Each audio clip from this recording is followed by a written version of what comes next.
Do you think that Jake Paul is a fighter? I mean, getting into that ring with a two-time world champion, you have to be a fighter. You're not a boxer, but you are a fighter. Did you watch the Tate fight? I looked up some of his fights. From a coach perspective, I was not impressed with his skills. I thought he was clumsy and sloppy. I didn't see athleticism. I grew up in a very tough neighborhood in the Middle East, and I just wouldn't be anybody's bitch. I look at him, and this guy, probably 6'2", 6'3". You think you're a tough guy? You want to fight me? I go, well, I'll fight you. I'll fight anybody. So why don't you meet me outside? And I go, hey, guys, listen, this guy's picking a fight with me. And they go, who? I go, he's walking right there. He's right there. I go, do you know who that guy is? One of the biggest challenges I have when I train young people, especially teenagers, the minute things get tough, they quit.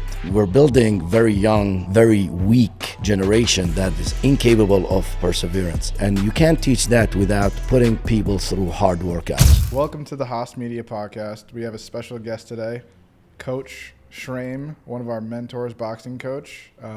Welcome, Coach Shraimm. Thank you. How you doing, guys? I'm good. I'm doing good.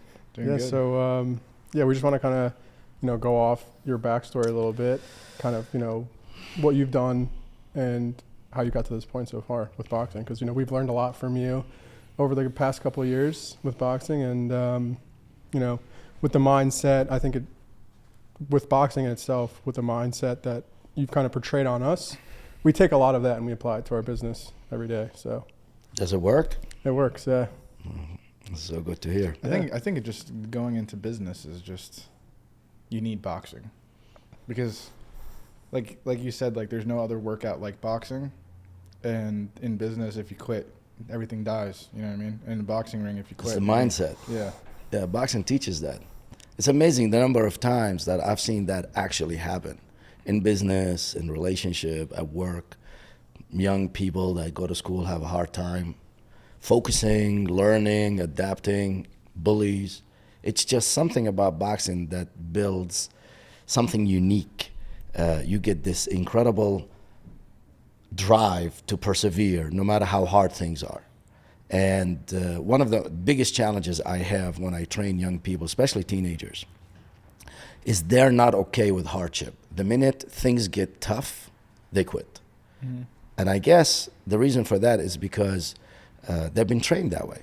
They've been trained that way in schools, and they've been trained that way by their parents, where, somebody will tell you, it's okay, we'll protect you, don't worry about it. You don't have to. It hurts, that's okay. You can stop now. You get a trophy too. You get a trophy too. You don't need to win, right? Yeah. It's crazy. So we're building very young, very weak generation that is incapable of perseverance. And it's the one thing I try to articulate, and sometimes my vocabulary fails me. You should be okay with struggle. You should be okay with hardship. When things get tough, it's okay. You shouldn't just collapse. You shouldn't fall apart because life got a little difficult or challenging, or you didn't succeed right away and became a star because you decided to start something. Yeah. This is what I try to teach, and you can't teach that without putting people through hard workouts and somehow either helping them realize that, it will get better if you really learn to be tough, if you really learn to persevere through hardship, and you would be okay with it. I think the thing too is like you knowingly put yourself in a situation that you can get hurt, or like it's a really stressful situation, and you're like stepping into that, right? Well, that's what makes boxing you don't play boxing, right? The famous saying is every sport you play football, you play soccer, you play baseball, but you don't play boxing. It's for that reason. You're actually getting in the ring knowingly and willingly that this person is trying to knock your head off, and you're like, yeah, let's do this. Yeah. This is a different mindset than anything. Yeah, absolutely. Anything. All fighting sports, but in particular boxing, because you're going to get punched. With jiu-jitsu and wrestling, I think the difference is that you can control how much pain you can receive. Mm. So in jiu-jitsu, you can always just tap out the minute it gets uncomfortable. You can tap out. But in boxing, you can decide how much pain your opponent can inflict on you. Gotcha. That punch is that punch. Once it lands, that's it. You can't change it. Well, I actually saw a video recently of like the most bizarre fight in history. I forgot the boxers' names, but he literally walked out of the ring within like 2 seconds. Oh, yeah. I've seen that. There has to be some backstory to it. Yeah. There has to be, because he was making a statement. I don't know why. Yeah, he said I've seen the video. Disrespected or something like that. Is that what it is? Yeah. Oh, yeah. It ruined his life and his career. I guarantee you that. Wait, what was it? That. What was it? So they get into the ring, the fight starts, and then he just walks out of the boxing ring. It just walks out. Just walks out. Completely out of the arena. Throws the towel in. It never was. I just paid a lot of money for this. Where are you going? But I think too, like, the one thing that I like about boxing that, I mean, you taught us like since day one, is I think the scariest or the most fearful thing when you first start on your first class is getting punched in the face. And it relates to business a lot because in business, it's always high stress. There's always things going on. And, you know, you think like the world's going to fall apart if something goes wrong, you know? Wow. And I think once you get punched in the face one time, it's like, oh shit, that's not that bad. It's not that bad, right? And so like that, I think that's the biggest lesson I take from it is it carries over to business. If something happens, it's like, okay, I got hit, but it's not that bad. I can get through this. Yeah. You learn to roll with the punches. Yeah. Wow. Okay. I'm going to use that. That's actually pretty awesome. Yeah. It's so true. It's so true. I can't tell you the number of times that people came to this conclusion on their own in their environment, where they learned something similar to this of, well, you know, like, what's the worst thing that's going to happen? I already taken a beating from so-and-so, so I think that was the worst. But I like the way you articulated just now, is learning how to roll with the punching, with the punches. That's really a fantastic way of putting it. Thank you for that. Yeah, of course. So tell us a little bit about kind of your backstory too. You know, the audience wants to know. And Okay, so, you know, the dream was to become an American. I believed in this country a lot, and I wanted to be a part of it for many reasons. Primarily because of freedom of speech, the right to keep and bear arms. That's very close to my heart. And of course, due process, which means nobody could just frame you and, you know, you end up in trouble and the government make you disappear. I come from the Middle East, which we're famous for that. So I came to America with big hopes and big dreams, and I started my first business as soon as I think I was 2 years in the country. I had some savings that I put in, and it was the biggest mistake of my life. I, didn't research the market, didn't know what I was doing. It was just an idea that I wanted to do. And What was the idea? it was really a video store with a gaming part of it. Mhm. And I would rent and buy movies and games. But at some point, I opened gaming birthday parties in there, which was very, very successful, that part. But it was the smaller part of the business. And I had already sunk so much cash into it. You know who did that? Netflix. Oh, yeah. Well, that's the funny part. I mean, when I said I didn't do any research, because when I started in the business, the DVDs were just becoming a thing. Yeah. And they're the reason. Blu-ray. Yes. Before, you had to buy the VHS. And the reason why video rental stores were very popular, because the studios would sell the VHS for $140. Nobody was going to pay $140. You could rent it for $2-3, and that's how, what was it called, Blockbuster at the time, and similar stores, Hollywood Video, I think there was also. They made their business that way. And then DVDs came out, and they were $20. Right. And a lot of people, I'll just buy it.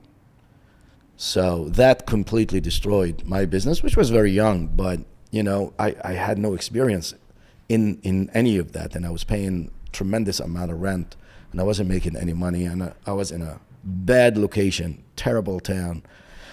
So it was just, everything was wrong. Everything I did was wrong. When I got out of the business, I was in so much debt. And, I have a bachelor's degree in financial and banking management, that I never worked in it. I just graduated, left the Middle East, spent a few years traveling the world, trying to make my way here. So if you look at my resume, it'll be Malaysia for this much time working as a driver, working as a cook, working as a waiter. So I tried to put a resume as best as I can and work and apply for work, but I never got any job offers, not even callbacks. Wow. So yeah, it was a very depressing time of my life, and at some point, I never thought of becoming a full-time, make a living of being a boxing coach. I coached boxing for many years around the world, but it was just a hobby. It was a passion/hobby, and I come from a culture where, the Arabic culture, we don't really think that sport is you can make a living of playing sport or teaching sport. At least in my generation, things are changing, thank goodness, over there. But in my generation, you didn't. To this day, my dad doesn't understand how I'm making a very good living teaching people boxing. Same with our dad. They're like, we're doing videos. He's like, I don't understand. It's crazy. Like, what are you doing? Yeah. Every time I call him, he's like, so people pay you to teach them boxing? I'm like, yeah, Dad. Really? And you actually pay the bills? Yeah, they actually make a good living doing that. Nope, does not register with them.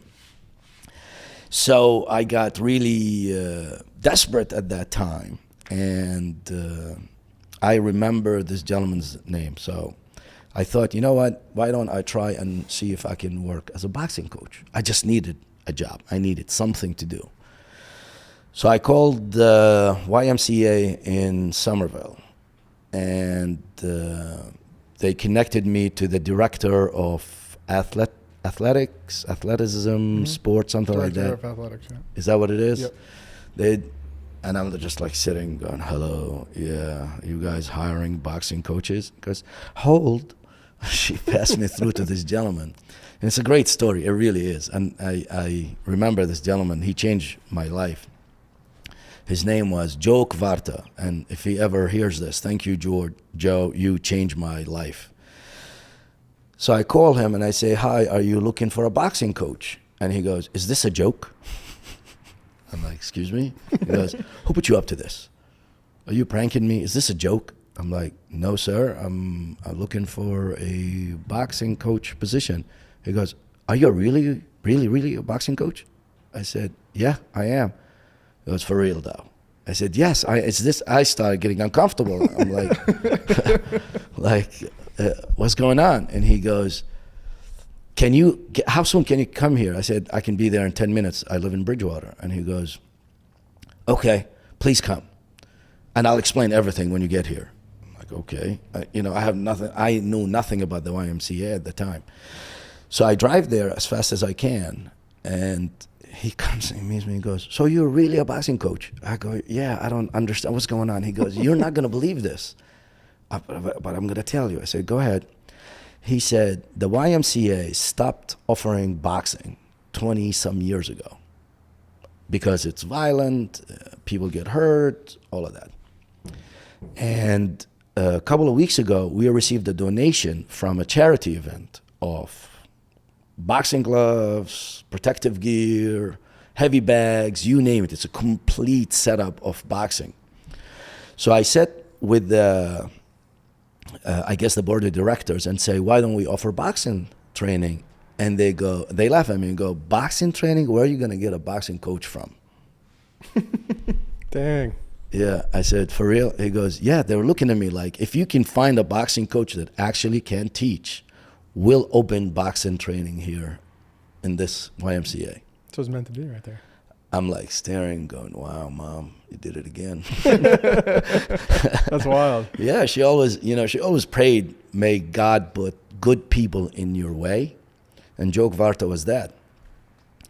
And so immediately I was like, I can do this because I don't know anything about boxing. Can you set up a program? I said, yeah, I'm sure I can set up a program. So I started there. I set up a program and I created adult boxing and kids boxing and started coaching, and became very popular in a very short period of time. And I started coaching there. Then I worked at another gym and they gave me a couple of hours on the weekends. That wasn't a big deal. But at the same time, that wasn't enough. I wasn't bringing money to pay bills. And I was working at the YMCA, I think 6 hours a week. At the other gym, I was working 2 hours, maybe even an hour and a half a week. So I ended up getting a job at a sporting shop. I worked at their gun department. And they gave me 48 hours a week. So working with that, 48 hours a week, about 9-10 hours with boxing, I decided, you know what, boxing is not paying the bills. This job, they promised me they're going to promote me into floor manager. They send me on a course to learn to set up bows, which is something I really enjoy doing. That's pretty cool.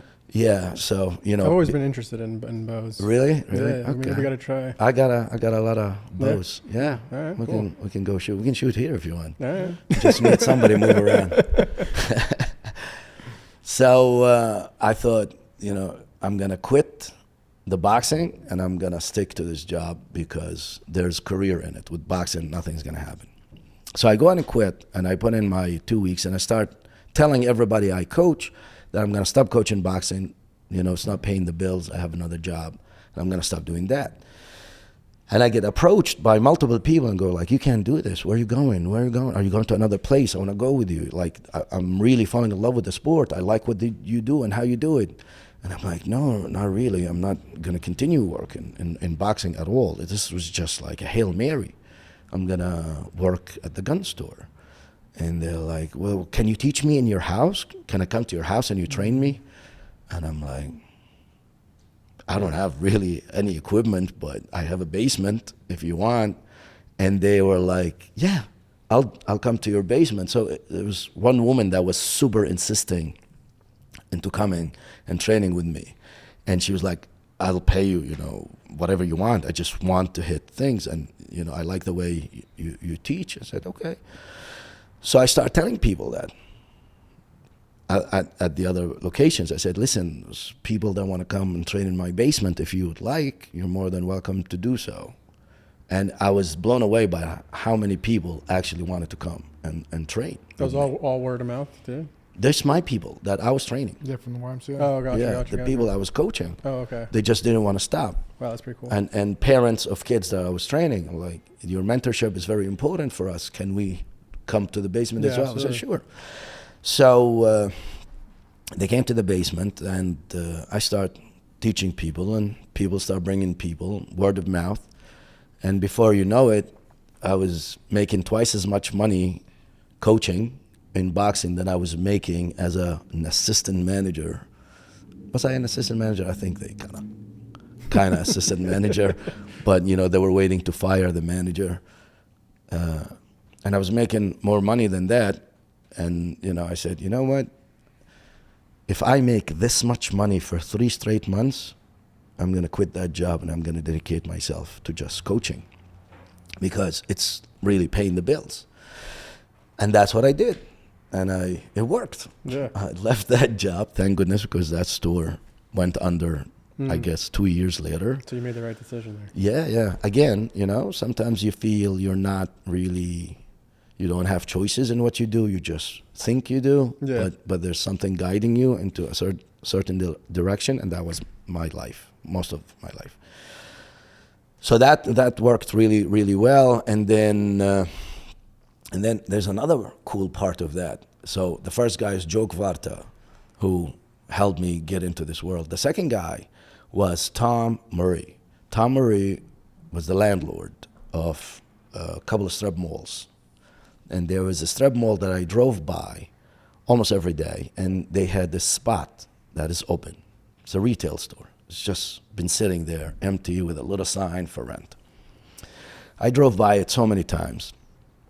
And I'm like, oh man, that would be a great spot, so close to me. I can just, you know, rent this place if I can get it, and then I'll be able to move my business from the basement to that location. So I called him, I met with him, and he was like, what do you want to do? I said, I want to open a boxing gym. And he was asking, I think, I don't know, $3,000-4,000 rent at the time. And I sat with him and I said, I can't pay you that. I don't have the means to pay you that much money. However, what I can do the first year, I can pay you half. And the second year, I can pay you 2/3. And the third year, I can pay you full for rent if we can sign a 3-year lease. And he's like, I don't know, man. It's not up to me, my dad, but I like your story. I shared some of my story with him. He said, I like your story. I like to help people. So let me talk to my dad, who was, I think, 84 at the time, his father. He talks to his dad, and then he calls me and says, I spoke to my dad, and he wants to meet you. I said, yeah. So I went there, this old Irish, strong Irish man. And, the Irish and Palestinians, I don't know if you know this, but we share a lot of political similarities. Like, the Irish were screwed by the British for 400, 600 years. Yeah, I didn't know that. You know the history of that. Oh. Yeah, and the Palestinians, our land was taken from us by the British and given to other people. Mm-hmm. And so the Irish and the Palestinians were always like buddies, right, in misery. So the Irish and the Palestinians. The Irish and the Palestinians. This should be another episode. Tell you the history. So we'll be right back. No kidding. Ladies and gentlemen, the story of the Irish and the Palestinians. Oh god, that's good. Yeah. So what I met. So I meet with the father, and he asked me questions about my background, coming to America, and he just wanted to meet me. He said, I would rather see you and see the man I'm going to be renting the space or taking a bet on, because you're paying half of the rent. And I said, I can tell you this, I come from a very committed background, and our word is our contract, and he liked that a lot. He said, that's how I do business. A handshake with a word. I go, this is how I grew up. And he goes, you got it. And I got that space. Nice. It was crazy, right? Half of the rent. I mean, you can't even plan this. Right. Yeah. There's some forces at play there. So I rented. I had no money. I rented, bought a ring on debt, painted myself, installed myself, and started working there. And things got moving. Things got better. We were, very small studio in a retail space, low ceilings, a boxing gym. It's just, another thing. So, but we did good enough, and I never missed a payment. I paid the rent every month. And then the space next to me, which was half the size of the space I was renting, became vacant. And I said, can I expand into it? And he said, you're going to pay that much? I said, that's fine. I take that space, we expand into it. And something in the back of my head always telling me that, at some point you have to get out and have a much bigger space, because I'm so limited here with the space, low ceilings, looks like a boutique store, doesn't look really like a formidable boxing gym. So it was at the back of my head the whole time. And then the Murray family decides to sell, and they sell it to this asshole. For lack of a better term. No. That's the better that's term. spot on. Yes, that's a great term. And he just came in and he wanted to jack up prices. He started doing all sorts of work on the buildings and sending us the bills.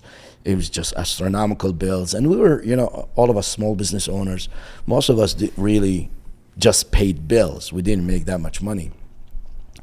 So that was, to me, like, this is a red flag. This might be the sign I'm looking for. And at the same time, I was looking at a warehouse space that was so much bigger, like 3 times almost bigger than the space I was in. And it was almost the same rent. But the spot I wanted wasn't vacant. And the spot that was vacant was in between 2 spaces, and I didn't want to be in between 2 spaces. I was dealing with a realtor, Jeff Fury, and as I'm battling this new landlord with all of this, months pass, and one day I get a phone call from Jeff, and he goes, are you still looking for a space? I said, yes. And he goes, that spot that you want is leaving. Boom, baby. I said, where do I sign? What year was that? So we're there 10, 11 years now. It's 2014. Was that 2013 maybe? Because I'm going on 11 years. Oh, 11 years this next month in the new space. Oh, wow. So 2014. Dang, it's been 11 years. Wait, the owner go to that last one? He trained in the old space. That was, what location was that? That was in Union Avenue, on Union Avenue. I trained in the old space before you expanded. Before it became red, Yeah, right? When yeah. it was like beige walls, right? Yeah. Yeah, that's when I first opened there. Yeah. That's why you trained with the old man, with John Yeah. Watson. These old men used to come to my basement. Yeah. John Watson, John Watson was one of the very first people I trained in my basement because his mom used to go to that old gym that I trained, coached out of. And when I moved to my basement, she and her friends followed me and brought their kids with them. Wow. That's crazy. See, I didn't know that he boxed with you back in the day because we'd always get into fights when we were younger. And he'd kick your ass? We would always be, I would always kind of kick his ass a lot of the times. Oh. Yeah. And then out of nowhere one day, we get into a fight and he just hooks me in the freaking, in the ribs, and I just fall to the ground. And I'm like, when the hell did he get so good at hitting? In my mind, I'm thinking that. Oh. And then like now it's all making sense. He planned this. like I had It no was a idea. secret. Yeah. Jeez. This whole entire thing was a plan just to beat me out, I guess. Yeah. And it worked. Guess Maybe so. is that why you go hard on him every time you guys in the ring and you try to knock his head off? Is it payback? No, that's me keeping it light, you know. Can't control his power. Super strong. Right. Okan the Destroyer. But Damn. Yeah, but your bro was always strong. And you were good friends with the old man, right, Chris? Yeah. I boxed with Brandon, him, Tyler, Christian. Who else used to come there? Do you remember Christian Rojas? Yes, Yeah. I do. Yeah, I used to box with him too. Christian Rojas, he was a soccer player too, right? Yeah. Yeah, I think he dislocated his toes playing one year Yeah, something happened. He also broke his elbow. in soccer. Yeah. And they tell you boxing is violent, right? Yeah. But I remember, I'll never forget the day that we it was off season for soccer and football. So we're at the boxing gym and the gym wasn't open yet, and we got fries from across the street loaded with like mayo and ketchup and stuff Before training. before Oh, training. God. And we're sitting outside because there was like 2 hours before training. So me and Christian were just like walking around, and coach came early. I was like, me and Christian were like on the step, and like there's no way coach will find out or whatever. And then he like pulls up with his was it the Nissan, The 350Z. the 350Z. Yeah. And he's just like, what the fuck are you eating? He took it out of my hands and just threw it in the trash. yeah, I mean, what the hell, dude? I would do the same thing. Outside the gym. That's terrible. It's a terrible look for you. on the steps of the gym. God. Yeah, it's terrible. Slobbering all over the grease. Come And on, he's gonna man. train Come on, afterwards. man. Oh, man. Lord have mercy on our soul. So, So that's it. I moved to that space, and it was the best move ever, really, yeah. because everybody loved the space. It's big. We got 16-foot ceilings, 7,200 square feet. We set up a cage there for Muay Thai because I also coached Muay Thai for a while. And we brought in some jiu-jitsu trainers in there to coach. A lot of people don't know that you actually trained in Thailand, right? Yeah, no, it's just, I focus on boxing, but I did coach Thai boxing for a while. And the gym became so busy, man, I just couldn't, and everybody want to train at the same time. So it was just that window between 4 o'clock and 8 p.m. that everybody wanted to train. And I was kind of, short of Amy working there. It was just me. And every time I tried to bring a trainer, there's always that problem with them. Like, I had a trainer who was the first guy I got. And I got him to coach Thai boxing. And when I met with him, He said, yeah, I'm a champion in kickboxing, and here's my medals. And he brings this box of medals. And I'm like, wow, man, that's very impressive. Can you coach Muay Thai? Yeah, I can coach Muay Thai. In my head, I know he doesn't know Muay Thai, but I'm thinking he knows kickboxing. Okay, close enough. Let's go with that. So I start him there, and he starts doing this. Oh, no. All these kung fu moves. I'm like, okay, what the hell is going on in here? What is this? And he starts flipping and doing all these acrobatic moves. I mean, he was very athletic. And I grabbed him and I said, you sure you know kickboxing? Yeah, I know kickboxing. I said, okay. So we have a program and people sign up for it, and he starts coaching, and I'm watching him going, holy shit, this guy doesn't know kickboxing. This guy is like Shaolin Kung Fu. And apparently all of that is, so I start, because, when a lot of people think, oh, Kung Fu. In my generation, Kung Fu was the shit, right? When I was a kid, we'd go to all these Kung Fu movies and would be so fascinated by that. So I started looking up those competitions that he's talking about. And it's really basically somebody doing these Kung Fu moves on the floor, and they judge you based on your form. There's no fighting involved whatsoever. At least that kind of Kung Fu that he was doing. I don't know if there's Kung Fu fighting. No, do you find it hard to replicate yourself within the training? Replicate? Yeah, trying to finding others that can, you'll never find. I tried, man. I really, really tried. I mean, I have one young trainer who reminds me of myself, of my younger self, who's driven, hungry, very detailed, extremely good at teaching, can break things down. And I call him as my prodigy, but, he always wanted to work in the tech industry. So he just got a job in the tech industry, and he's limiting his hours to just the weekends. He's my biggest loss, actually. But he's the only person that came close to being like that.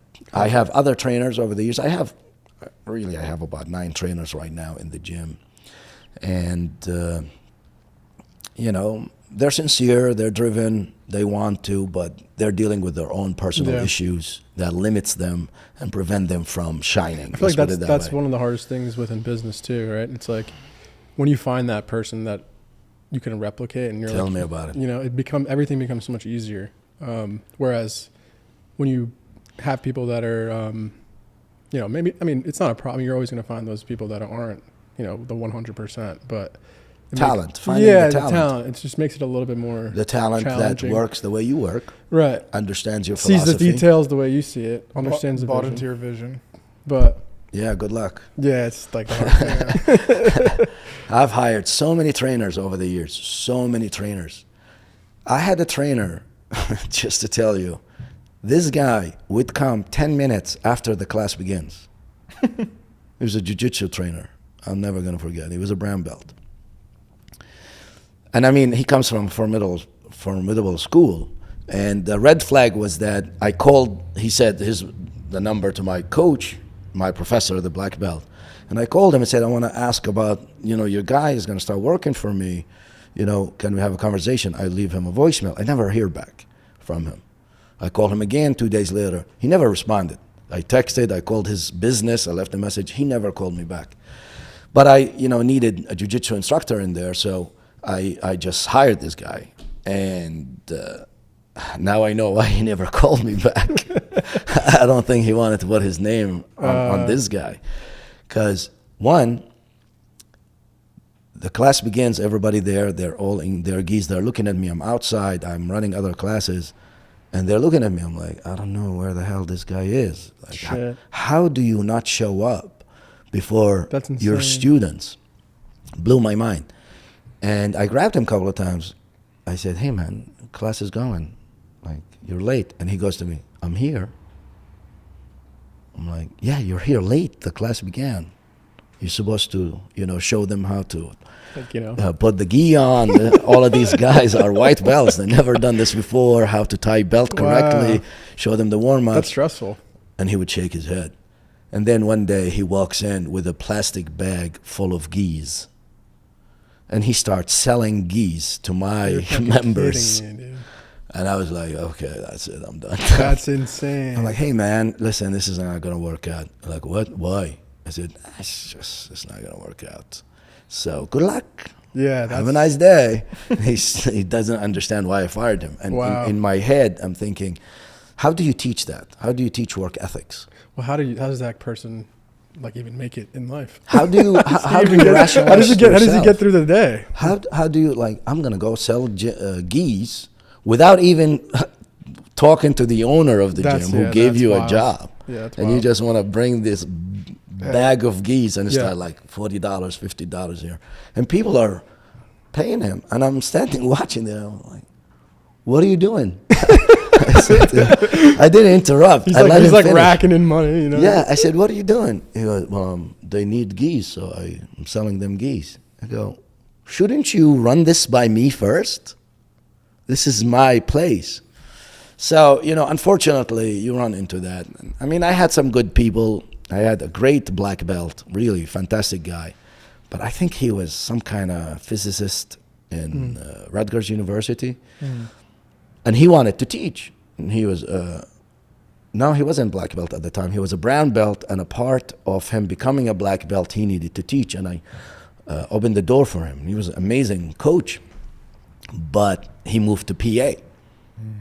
Boom. And then... How was Shapiro? Who? Shapiro? Oh. Shapiro. Yeah. We could cut the name out. Okay. I mean, I don't want to diss on him on podcast. Come on. I feel when I was there, it was Shapiro, you, Amy was there still, obviously, and then Coach Chris. Chris, the Filipino? Yeah. The Filipino guy? And we were in a Muay Thai class. You stopped him mid class when we were training with him because he taught us to Duck. Wow. You remember that? Oh my God. That was the reason why he Yeah. Well, it wasn't the reason why he lost his job that day. It was the straw that broke the camel's back. Gotcha. Because when I hired him, he told me he practiced Muay Thai, and he told me that he studied under Ajahn Jai. You ever heard of Ajahn Jai? No, but I felt like he's like a famous Muay Thai instructor, right? In America, yes. Yeah. Yes. As a matter of fact, I don't think the story is Muay Thai was not allowed to be taught in America because it's such a violent sport. So he was coaching boxing for a long time. And then at some point he started coaching in Muay Thai. And back in those days, he was still relevant, and he was the authority of Muay Thai. So this guy, Chris, was living in the South, I think Virginia, and that's where Ajahn Jai was located. And he told me that he trained under him. And I'm like, whoa, holy cow, man. All right, you're on. So when he started coaching, I noticed that he doesn't really know Muay Thai. He was athletic, even though he didn't have athletic build, but he was athletic. And he was doing good enough job that I let it go because I needed expansion. But then I started noticing that he watches me when I run the boxing classes, and he kind of copies boxing moves. And I called him out on it. I said, why are you doing that? That's not a part of Muay Thai. And he's like, no, we can adapt this to this, and this is this. And I'm like, in my head, I'm going, no, you can't, but fine. I'll let him be.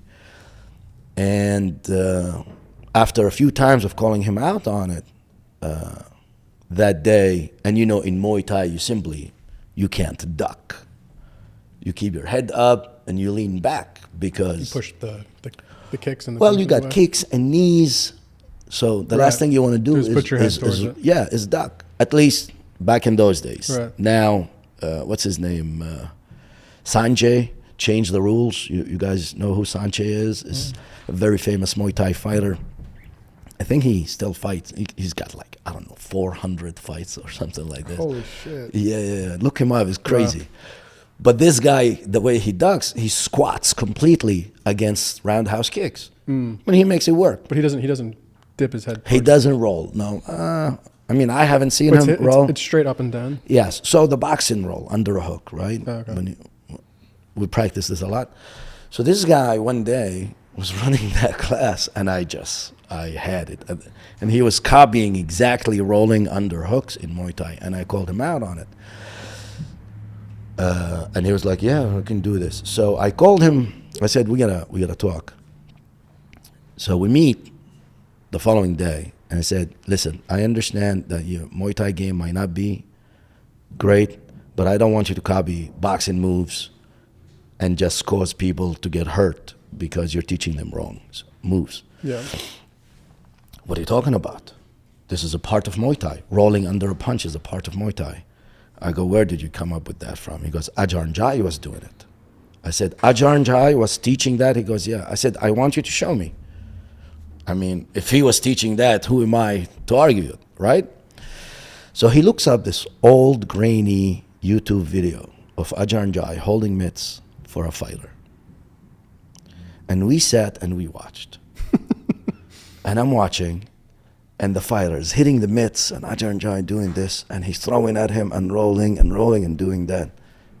And I looked at him and I said, this is the video you're using as a source?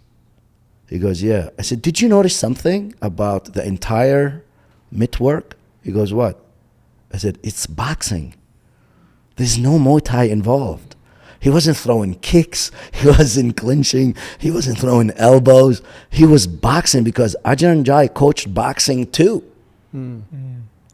That makes sense. And he was I go, wow. So this is what you're doing? You go look up YouTube videos of Ajahn Jai and then you think this is legitimate? So yeah, so I fired him, and he called every single person in the class, said, hey, I'm going to another place. You want to go with me? No way. Yeah, of course. And I can't tell you the number of times this guy claimed to be an honorable man to me. I'm like, so yeah, we had actually a very good crowd there. We had probably 20 kids in the class at the time. What Dude, that at that point, when it was Coach Chris, Shapiro was doing grappling. Shapiro was a blue belt at the time. And then you with the boxing. Yeah. Like that was like you couldn't get in. Like I remember I had brought a couple friends in, and you were like, we have no spots. Yeah, there's no room. Well, we were at that small space. Yeah. What would you say like your top combat sports that you like really know a lot about? You know? Oh, boxing for sure. That's my specialty. Boxing's number one, but like, is there anything? Muay Thai would be second, but I also know a couple of other things that I don't like to share. Gotcha. Yeah. So there's a reason for that, which is I think it's a cool story. Yeah. When I lived in Malaysia, I worked at a club as a DJ. Okay. Yeah, and the head of security was a very scary character, like a well-known in the neighborhood scary character. His name is Walter. He's Chinese. Yeah, his name was Walter. Walter White. Walter. Yeah. Oh, I remember Walter. There was this night, and two local tough guys, gangs, started to fight in the club. And Walter wasn't there that day. I think he came late or something. So I shut off the music, put the lights on. They're on the dance floor going at it, and all of a sudden I hear somebody scream, "Walter's coming! Walter's coming!" This is like a movie. And I'm going. I look, and Walter's coming down the stairs because the club was underground. And he's coming down the stairs, and nobody broke anybody. The two gangs just separated, just hearing his name. They separated, and they're like, hello, Mr. Walter, hello. And I'm the hell? Holy shit. Wait, this is in Malaysia, you said? Yeah. So I'm like, what the hell is this Walter character? This is amazing. So after that, I buy him a drink. I say, so, who the hell are you that you command this much respect from the gangs? I was a bad boy back in the day. He was older at the time. He was in his late 40s, I think. This is going back to 1997. Wow. Yeah. And he goes, I used to run with a lot of bad people. So I asked him, and he was a martial artist at the time, and he was teaching me off hours. I was taking some lessons with him. And I don't know how the conversation ended up there, but he tells me, he goes, a lot of ancient martial arts died with the instructors that invented them. And the reason for that is because you shouldn't teach your students everything you know. Because they could flip on you. And I'm like, why? And he goes, what if they turn on you? and they know everything you know. Yeah. And I thought, wow, you know, you don't think of that, right? That's crazy. I was like 26 at the time, 25, something like that. And I thought, that's interesting. So, you know, over the years, I practiced a lot of different martial arts. I did jiu-jitsu, judo, I did some wrestling. So you had a passion for combat sports pretty much your whole life. Yeah, man, I love the sports. I think once you What got you into it? Do you remember? Oh, yeah. I kind of had a fight with the heavyweight champion of Asia at the time at a wedding. It's a long story. We got time. You sure? Yeah. All right. This is how it started. So I think I was 15, maybe 16 at the time. And I was a very rowdy kid. And, you know, I grew up in a very tough neighborhood in the Middle East. Everybody fought all the time. I was very skinny, scrawny, light skin. Everybody thought I was an easy target. So, you know, everybody tried to fight. And I just wouldn't be anybody's bitch. So I'd always fight back. So there was a wedding, a family wedding, and there were 3 invitations for 3 people. My parents didn't want to go. It was for my parents and me. My parents didn't want to go. And I said, can I have my friends go with me? And they go, yeah, you can have your friends. That's fine. I don't know why they agreed to that, but I took 2 of my friends. They were older than me, 2 years older than me, and they were into weightlifting. So both were really big guys. We got to the wedding. We danced. I love to dance. Dance floor, you know, all of that stuff. And then they opened dinner, and dinner was like a buffet style. And you'd stand, this is the tables. One line will be here, one line here. So I'm on this side, and I reach out for a piece of bread. There's a bread basket there. I reach out for a piece of bread, and I see another hand reaching out for the same piece of bread across from me. So I let go. I'm very polite, you know, raised by my parents to be polite. I let go. I look at him, and this guy, probably 6'2", 6'3", shoulders about this wide, this big giant beard, looking at me like this, just staring at me. And I said, I'm like, sorry, go ahead, you can have it. And he goes, and what happens if I don't? Like this. I'm like, excuse me? And he goes, what are you gonna do? Are you gonna fight me? I'm like, and my temper back in the day, I had such a short fuse. And I started going like, what the fuck is wrong with you? Take the goddamn piece of bread. I was really upset. And he's just ridiculing me. He's looking at me like I'm nothing. And he's like, oh yeah, you think you're a tough guy? You wanna fight me? I go, well, I'll fight you, I'll fight anybody. He goes, so why don't you meet me outside? And he says that to me. And at that time, I think he was in his 30s. So I'm 15, 16 years old, and this giant guy is picking a fight with me in a wedding. And I'm like, fine. So I drop my plate. My buddies already had mountain of food on their plates. You were dancing with his girl or something? Probably. Probably. So I go to them. They're sitting at the table. They're just sitting. It's like, a scene from a comedy movie. They're about to eat. And I go, hey, guys, listen, this guy's picking a fight with me. I'm going to go fight him. I need you to come watch my back in case he brings people. It's like thug attitude, right? And one of them goes, it's your cousin's wedding. You want to fight in your cousin's wedding? I go, I didn't choose to fight. This guy was picking on me. So you're going to come just watch my back. And they go, who? I go, he's walking right there. He's right there. And he goes, that guy with the beard? I go, yeah. He goes, do you know who that guy is? I'm like, no. He goes, he's the heavyweight champion of Asia or something like that at the time. He's the coach of the Palestinian boxing team. Holy. And being full of yourself at 16, you don't really know how to fight. You just fight in the street. You think you're the shit. Typical, all right? So I'm like, I don't care. He picked a fight with me. I'm going to go fight him. And they go, man, you shouldn't. He'll beat all of us. I'm like, no, you coming or not? So they come with me.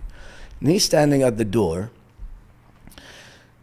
And he's looking at me. And I'm walking like this. And he starts laughing, like hysterically. And he's like, you showed up. I'm like, yeah, of course I showed up. We're outside the hall, still in the hotel. We're outside the hall. I said, all right, let's go. And he's got like this young man with him, just not even looking at me, just looking everywhere but me, like I don't exist. And I'm getting even more angry at that. So I'm like, let's go, let's do this. And he's like, I don't want to fight you. And he's reaching out, trying to put his arm around my shoulders. I'm like, put your arms down. Let's go.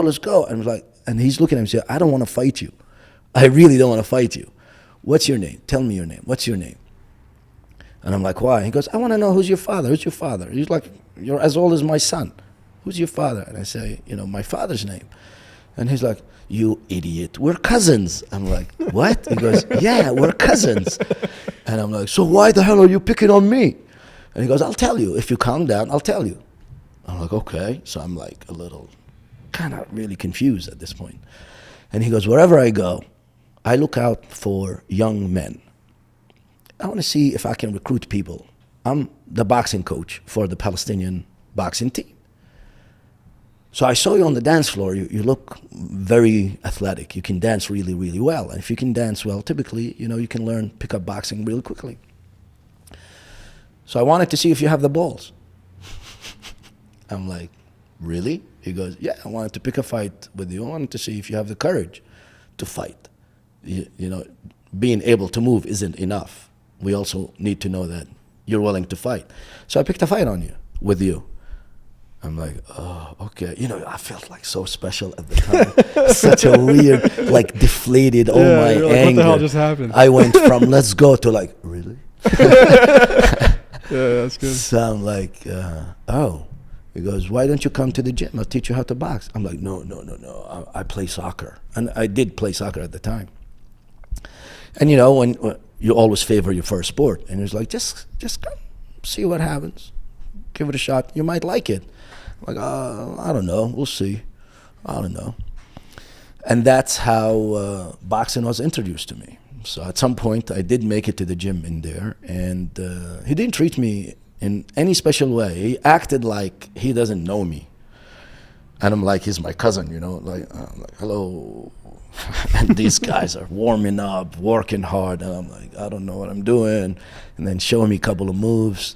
And then I think within a couple of weeks, puts me in the ring and get my ass handed to me. I couldn't see the punches flying. I'm like, what the hell is going on? And I was like, holy shit. And it was just incredible feeling to see somebody who can inflict such. I couldn't touch him. I couldn't do anything. And I was a badass. Don't get me wrong. I had so many street fights. I thought I was the shit. And I'm in the ring. I felt like I'm a little boy getting a beating by this incredible badass. Right. I couldn't do anything against him. Nothing. And he was like, okay, go home. That was it. I'm like, okay. I'm going home. And then I go back to training. He goes, oh, you're back. Good. So the test. I'm like, what? What's going on? I said, I wanted to see what you're going to do after a beating. I'm like, oh, shit. I don't think it made sense to me at the time because I was too proud and too arrogant, full of myself to recognize what he was trying to do. Mm-hmm. But through training, you start to see it. Gotcha. You see that, you can't bring your ego into training because there's always somebody who's going to beat your ass, no matter how good you are. And, and me going into a boxing gym where these guys have been training for years, and nobody knows, nobody understands this. And, I experienced this on the other side as a coach, where I would get all these guys that think they're tough. They think, they got what it takes. And they come to the gym, and most of them are typical, juice heads or meat heads or whatever you want to call them, weightlifters. They're all big guys, somebody that fits the description. So they come with these big guns, and they think they have what it takes. And they get their asses handed to them because you just don't know how to box. It's different. You don't know how to move. You don't know how to box. You don't. You don't. Like you could be such a badass on the street, and you have some moves and you can hold your own. But if you go in against somebody who's been training 2, 3, 4 days a week in boxing, and that's all he does, learning how to dodge punches, how to block punches, how to counter, how to go to the body, how to dance around you, how to make you miss.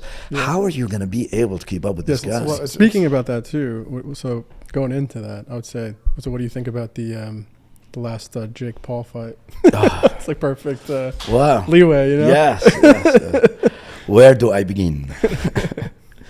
So, first of all, before I diss on Jake Paul, you know, the first time Jake Paul come on the scene was against this other YouTuber from England. They had some beef going on, and they do this. Do you remember that? Yeah, years it's ago. like when he first kind of started pushing. That was his first like thing that, and everybody in the boxing world was hating on them. Everybody, those idiots, they don't know how to box. Do you think he brought more light to the sport? Well, that's why I said before I diss on him. Let me say that. Gotcha. So I'm getting to that.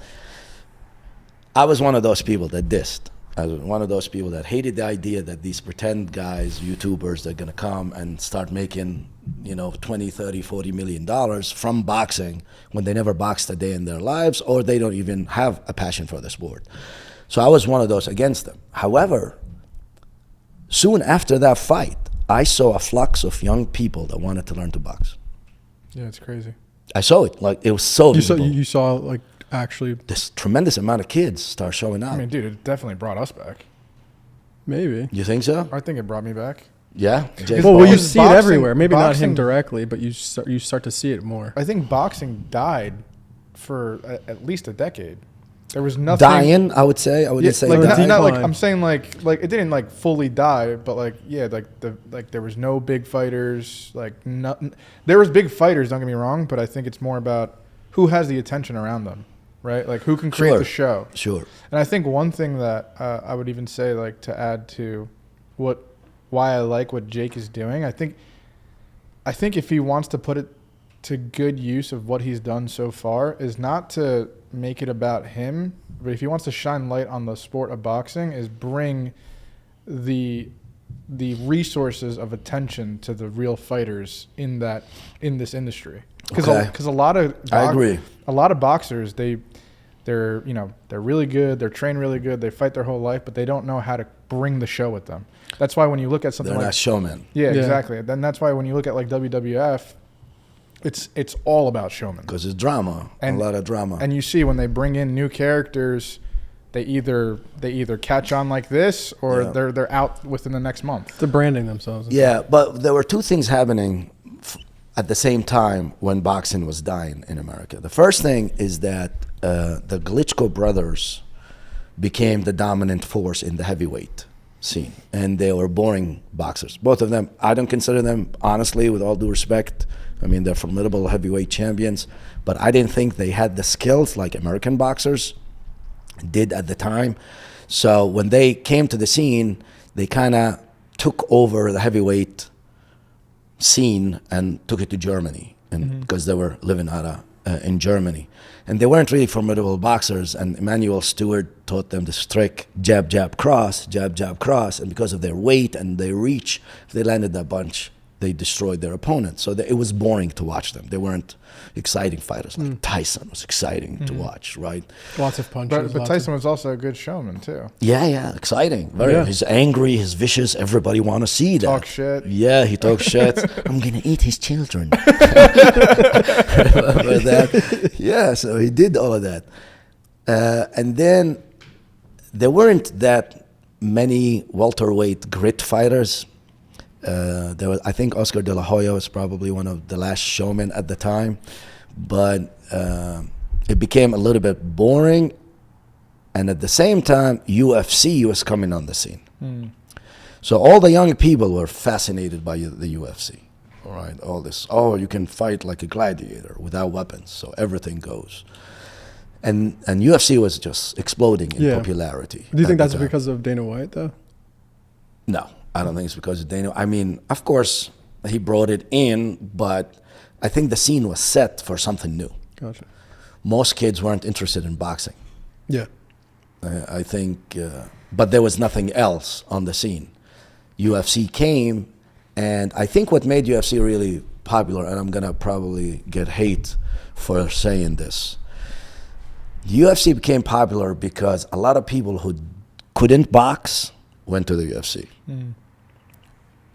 Dang. Yes, it's gonna be death threats to me. Because if you notice who was the first UFC fighters, they were all wrestlers. Yeah, because you end up most of them end up on the ground. Well, they were wrestlers. Yeah. right? There were wrestlers and jiu-jitsu practitioners when it started, like in the mid-90s to late 90s, it started like that. And it was kind of like a WWE, but with real wrestling and real fighting. And if you ever watch those guys fight, they just couldn't throw a punch, they couldn't throw a kick. It was like a street fight. Right. And that was, I think, also the allure of it at the time. It looked like a street fight, but they knew what they were doing. Yeah. And there was a lot of wrestling. So a lot of people, over the years, I would get kids that come to the sport and they're not athletic and they didn't do well and they would just quit. And I would know they would go and sign up for wrestling. They wanted to fight, but they couldn't, box. So wrestling was the answer. And with wrestling, there isn't that pop pain that you're going to eat. It's just pinning somebody to the ground. Yeah, it kind of gets boring a little bit.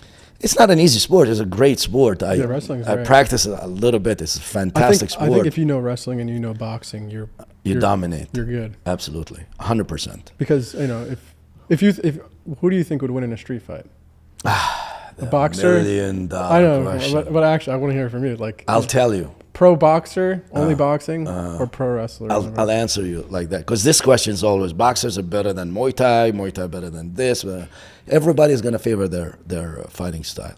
I will tell you, the person who's going to win in the street fight is not the boxer or the jiu-jitsu practitioner or the wrestler or the Muay Thai fighter. The boxer who's going to win in a street fight or the fighter who's going to win in a street fight is the one who moves better in a street fight and has the ability to maneuver the other guy's abilities. So for a Brazilian jiu-jitsu practitioner, he needs to go to the ground, right?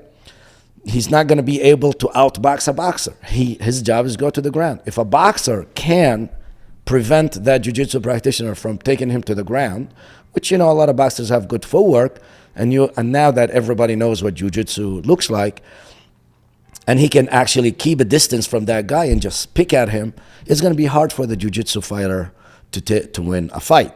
But if he goes to the ground, what is a boxer going to do? There's nothing really you can do. I mean, unless you're on top. But if you're on the bottom, you can't punch from the ground. There's no power in there. Yeah. So, and to elaborate on that, just because you practice boxing, it doesn't mean you're a great boxer. So I can bring two young men or young women of the same age, of the same build, of the same genetic engineering, of the same racial background, and I teach them at the same time the same things, and they train together the whole time. I can tell you that they're not going to be equally talented or equally proficient in boxing. One is going to be better, always, and that's for any sport. So when you see those matchups on YouTube, a boxer versus a karate guy, a Muay Thai versus an I don't know what, and it's like, oh, a boxer destroys a karate guy. Yeah, he destroys the karate guy because he's a better fighter, not because he's a better boxer. He's a better fighter than the karate guy. The jiu-jitsu guy destroys a wrestler guy. He's a better fighter than the wrestler guy. This is really what it boils down to, is can you make your fighting sport better than the other guy's fighting sport? So do you think that Jake Paul is a fighter? It takes a lot of balls to get into that ring. Yeah. You guys know this. Yeah. Okay, you've been there, you've done it multiple times. You know how much it takes to go. Like when you sparred with the boxing team. Yeah. It's a scary thought. Yeah, adrenaline. Right? Nobody's watching. There's no audience.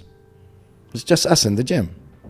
You know that. There's no cameras. These are not going to go forever on your record like you see Jake Paul's face when he ate that shot. Yeah. That's going to become a meme forever. Yeah. It's not going away. Stick forever. I give him respect. I mean, yes. I give him respect for that. Absolutely. But would you call him a real fighter, though? A real fighter. I mean, getting into that ring with a two-time world champion, you have to be a fighter. Yeah. You have to be a fighter. Agreed. You're not a boxer. But you're a fighter. But you are a fighter. Absolutely. And I don't like the flair of Jake Paul and that, like, everything about money, like creating this world to young men that this is life. I'm against this. but he went from I'm gonna box a YouTuber to sticking with the sport, and he's been sticking with it for 6 years, and he trained his ass off, and I give him that. I don't think he's taking it lightly. I really think he trains hard for it, and he gets a lot of balls to get in the ring. And yes, anybody who's going to say, well, he got in the ring with a 45-year-old, yes, but there's people watching. There's millions of people watching around the world. Yeah, it's like take that sparring and then put 1 million people watching you on top of it. It takes a lot out of you to get in there. Adrenaline, right? As you I can't even imagine. Yes, it's just a scary concept getting in there. It's probably addicting. People though, watching. Once you It's do a it great feeling. It's more addicting when you win, though. Yeah. When you destroy another person. Yeah. Like, Then that's your the hand greatest goes up, thing in the everyone world. starts cheering. Yeah, there's a photo of Muhammad Ali standing on top of Sonny Liston on the ground like this. Muhammad Ali is like that. This pretty much captures that incredible feeling that only people who destroy their opponents know. Yeah. Is that superiority feeling. Yeah. As a man, as a masculine man, that you go against another man equally trained or great as you, and then you destroy him. There's nothing that beats that feeling. I don't care what anybody say. How do you think he fought? How do you think Jake Paul fought? Exactly as I expected. He doesn't know how to box. No matter how much he trained, his boxing skills are very mediocre, and it showed. It showed. I mean, he tried with the Even override. with the size difference, you think? No. I don't think the size had.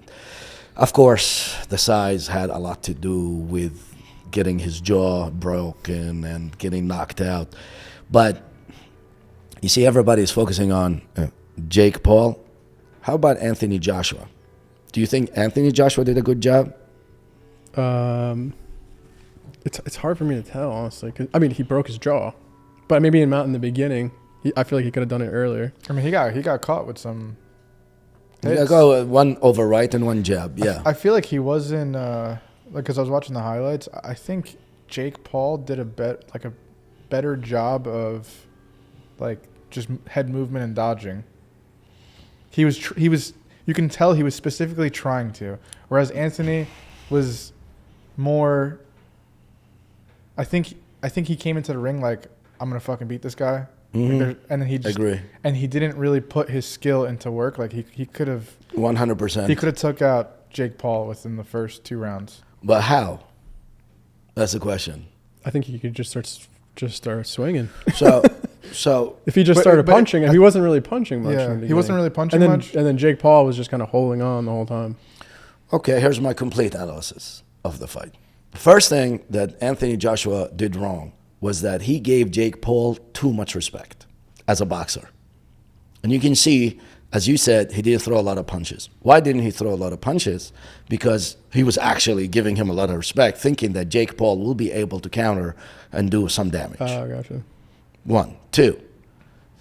He underestimated. Yeah, Jake Paul was running as he should have been. I mean, his coach did the right thing in showing him how to move around the ring.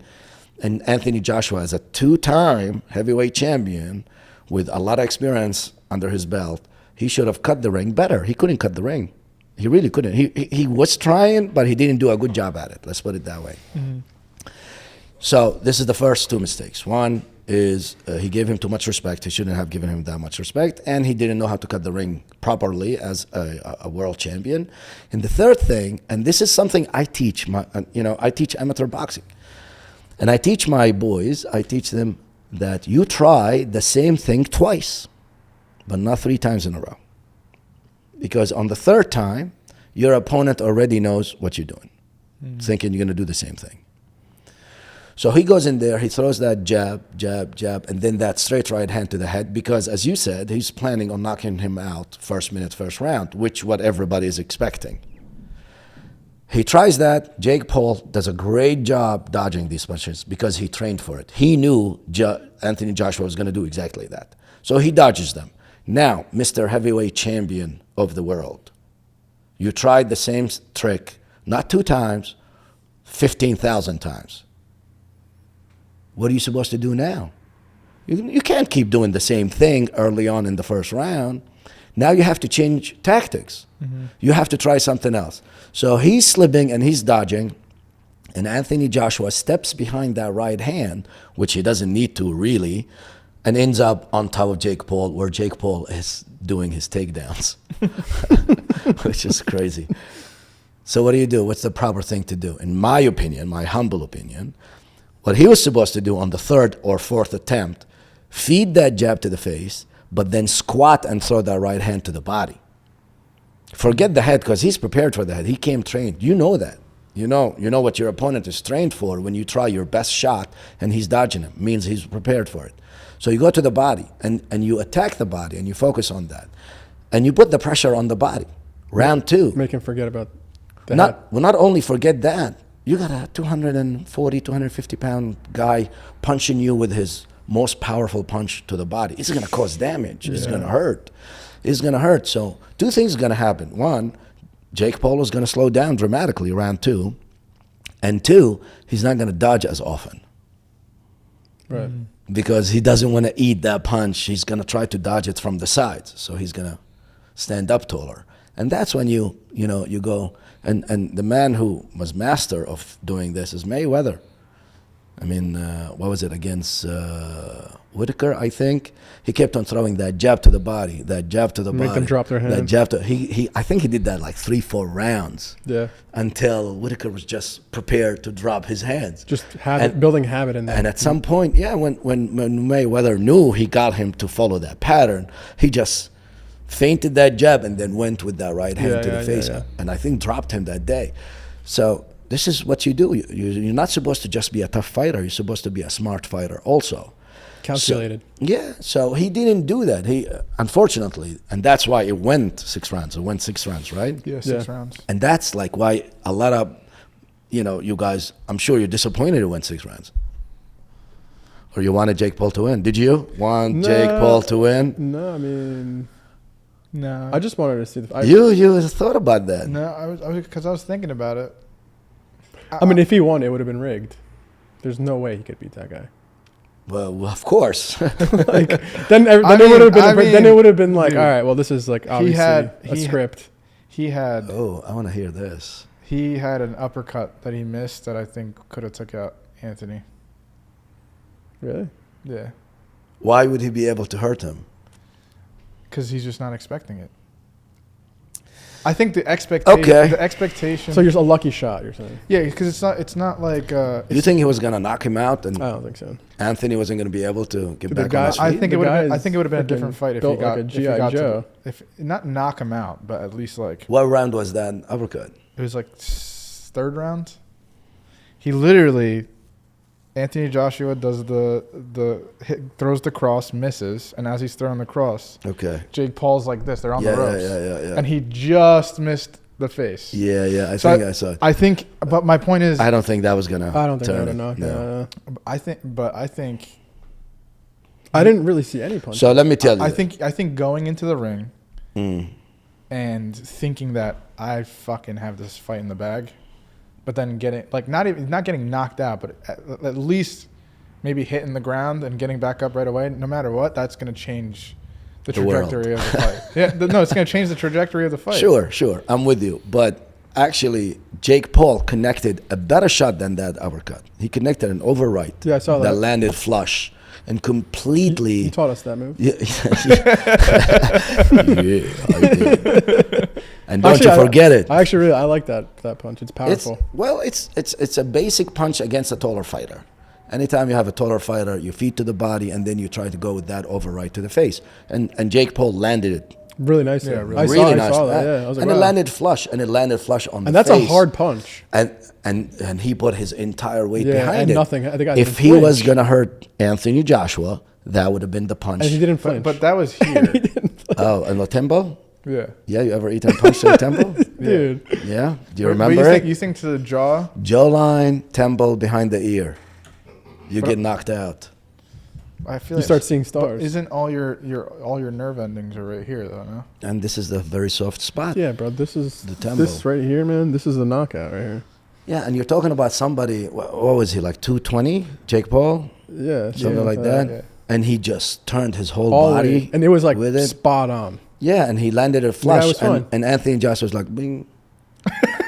I mean, he's heavyweight. Like It reminds the me punches of- that he's probably taken are like That's my point are too. probably like twice as powerful. That's my point too. Like you're prepared, you know. I don't want to say you know how to take a hit, but you're so There's used no to way. taking There's hits. no way that he could, Yeah. he could beat him. I don't think Jake Paul stood a chance. There's no way in hell. Anywhere. Yeah, I don't think he stood a chance either. I'm just saying that. You wish he did. No. You like Jake Paul, don't you? No, You're no, a fan of Jake. So right, Honor. You can tell us. I'm more of a fan of the showmanship Sure. because I like Conor McGregor. I like the buzz coming to boxing.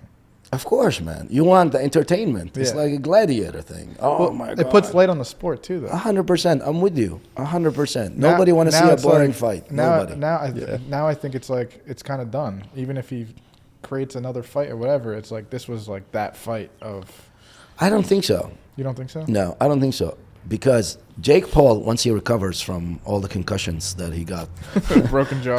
and a broken jaw, he's going to go around the world and tell the world how he went toe to toe with the two-time heavyweight champion of the world who was a foot taller, with 30 Yeah, pounds now he has heavier, on his belt, and all of man. that. Now he's going to brag about this. As I said before, Anthony Joshua, short of the small fortune he was paid, he had everything to lose in this fight. And Jake Paul had everything to gain, and he gained. He gained a lot. He's going to say, I took a hit. I took the hardest hit. Anthony Joshua could throw. And he didn't even pass out. I can't believe I didn't bet He on got this. knocked down, but he wasn't knocked out. He's going to brag about this. It's not even worth it to bet on. Yeah, It was but you like- just it put- was you- like a minus 400. Yeah, but you have just to put like freaking 100,000 100 million. 100,000 on the line at You, that point. yeah, you You're sell like, your come parents' on. house and you put it on. He's not gonna lose, but then you can never trust it because you're like, this thing can be freaking scripted. Yeah, but if you need to put $400 in to win 100. So what if you put let's say you put $100,000, what would that be? That'd be like 25 grand. yeah, like Oh, that's it. 25,000. Shit. So if you put 400,000, that's 100,000. If you put 4 million, that's $1 million. But where to get the millions from? That's true. That's a good point. So Do you know how many people told me this was a fake fight? I was amazed at the number of people. after? Yeah, after the Yeah, fight. I didn't. I mean, he broke his fucking jaw. People like, oh, you know this is a fake fight. They're like, I'm like, fake? Do you know anything about boxing? Like, and typically people who don't know boxing would speak like that. Just like, they spoke shit before about Tyson. The second he broke his jaw, I knew it had to be. If you saw how hard Anthony Joshua was trying to hit Jake Paul, you would know this was not a fake fight. Anthony Joshua knew every single round. I like the commentary on the fight. Was it Layla Ali who was saying that? She was saying every minute that passes that Jake Paul is not knocked out is a very bad reflection of Anthony Joshua. And she's spot on, 100%, if that was her who said that. Yeah. Every minute Jake Paul managed to survive in that ring with him wasn't a good reflection of Jake Paul. I don't think so. It was a very bad reflection on Anthony Joshua. 100%. Speaking about influencer boxing, Yeah. what do you think about the? Did you watch the Tate fight? I tried, man. I saw clips of it. I tried. What do you think? Is he a fighter? Putting you on the spot here, you know. Well, I'm prepared for this question, just so you know, because I had this conversation with multiple people before, and I don't want to again diss on Andrew Tate. Mm-hmm. When Andrew Tate became a famous character, and he was talking, all this big talk and tough talk and all of that about his background and who he is, and he's a champion, all of that. I looked up some of his fights, at least what I could find, old stuff. And to be honest with you, honestly, from a coach perspective, okay, I was not impressed with his skills at all. On the contrary, I thought he was clumsy and sloppy. I didn't see athleticism, and you look at his physique and you think, wow, this guy's phenomenal athlete. But when he fought, this just sloppy. I can't really tell you in details how, but the way he moved, the way he carried himself, the way he attacked, there's something people do early on when they learn to fight, and that's in any striking sport. They try to hide their lack of skills by kind of going with the flow of their punches. So if they punch, they push, and they come behind the punch. It's kind of hard to explain. And I saw the way he would attack with full force and would keep moving in with his attack. And to me, that's an indication of lack of skill. I thought, I don't know, didn't look like this guy really had formidable skills. So maybe I was too skeptical, but this is my opinion from a coach perspective. I wouldn't like my fighters to look like that. I would just lose my mind if one of them looked like that in the ring after all that hard work. So you're saying like pushing his punches a lot? Well, it's not just pushing. There's pushing punches, like, you can push your punch and still have skill. Like I push my punch. No, but it's not like that. It's hard to explain. It's like you push somebody and then you bring your other hand and you push him with it. Or it's like almost doing a double punch thing. I see what you're saying. Yeah, and it's just because you're afraid of getting hit, and you don't know how to react to the hit. A person who has skills, when they throw a punch, they don't lose their balance. They don't fall forward, or they don't follow through and just land on their opponent's body every single time they attack. So I didn't honestly think that, and I had this conversation with people. I said to them, I said, I don't think Andrew Tate is a great fighter. I mean, he could be a champion in kickboxing, but we've seen a lot of champions that really didn't know how to fight because they fought people that didn't have that much skill. So on the card, I think of Jake Paul and Anthony Joshua. There was the first fight. What was his name? Was it Harvey, I think, the black kid from America? He was fighting a guy from Colombia. The guy from Colombia had 5 fights, 5 knockouts, all inside 3 rounds. Did you see the first fight? I think so, yeah. I didn't see it. So the American kid had 1 fight. He was an Olympian, but it didn't even make it to the bronze level, but he was an Olympian. He had 1 fight. And he was fighting somebody with 5 fights and 5 KOs inside 3 rounds. So you think, holy shit, this is going to be formidable. That Colombian kid barely threw any punches. He was a complete paper champion, I would say.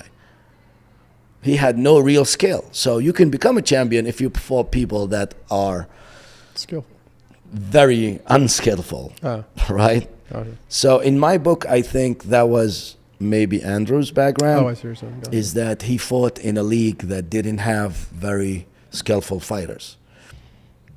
Do you think? But I don't think he. But do you think because of kickboxing and you removed the kicking? Nope. Is it the same? Nope. Principles? Nope. I don't think so. No, absolutely like not. you think if they went in and did kickboxing instead, do you think it would have been different, or you think? No, he would have looked Slavi too, because he looked like that as a kickboxer. Now, don't get me wrong. He started off correctly.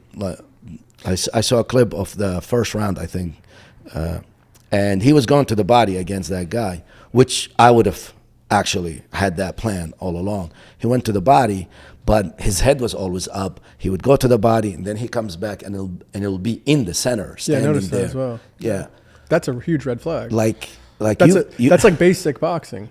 Basic boxing. Thank you so much. Right? It's like one of the first thing that we learn for a champion, right? So you think he would know that. How do you go and But that's what I'm trying to say. In kickboxing, do you have to keep your head up more?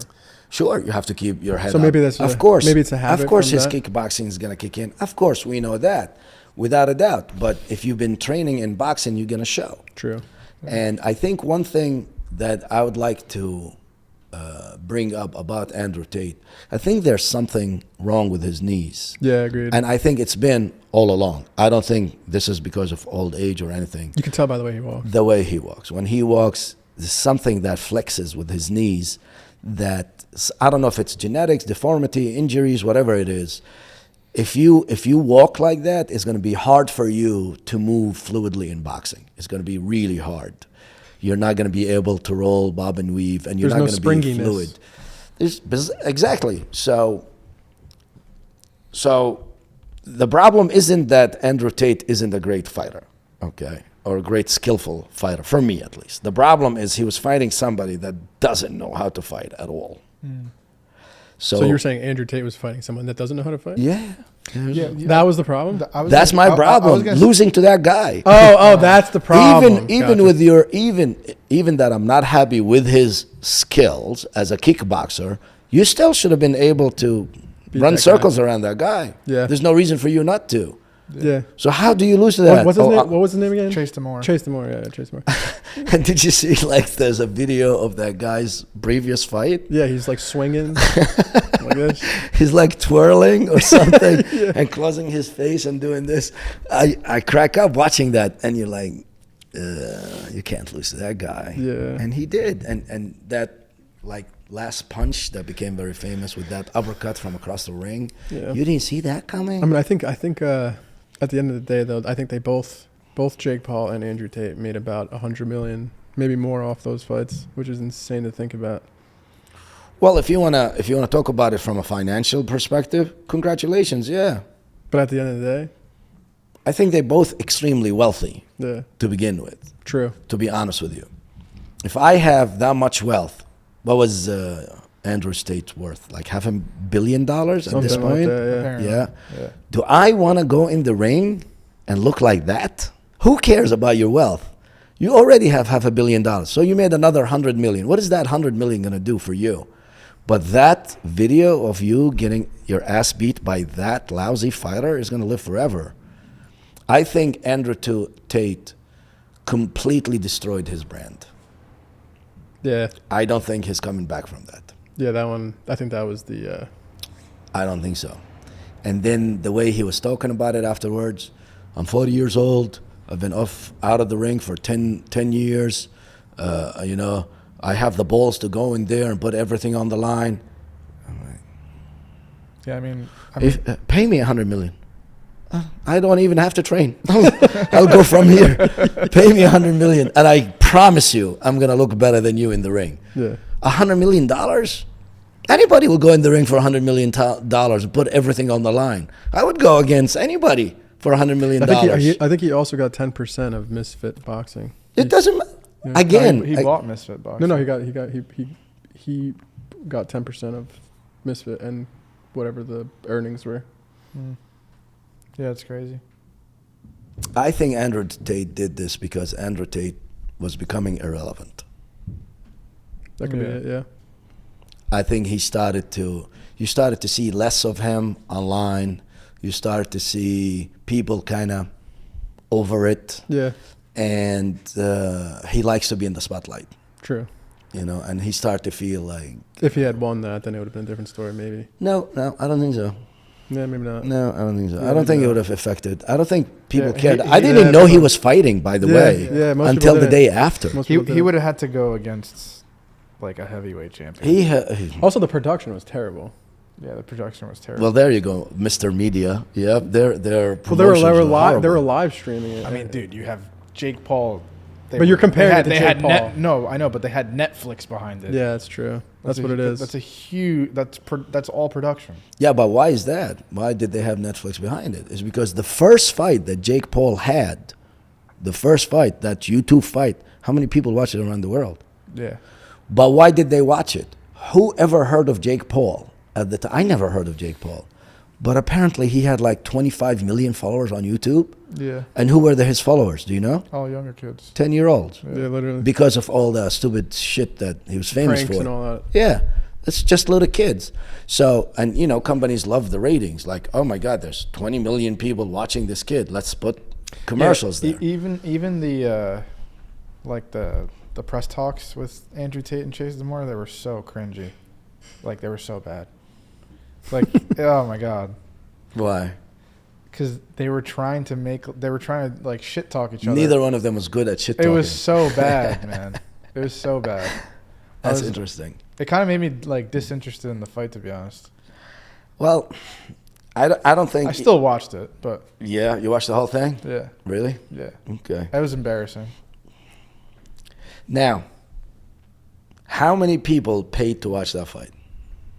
I think it was like 1.6 million people on there. 1.6 million, right? And now this video is obviously going to be available online, and tens of millions, maybe hundreds of millions, going to watch that.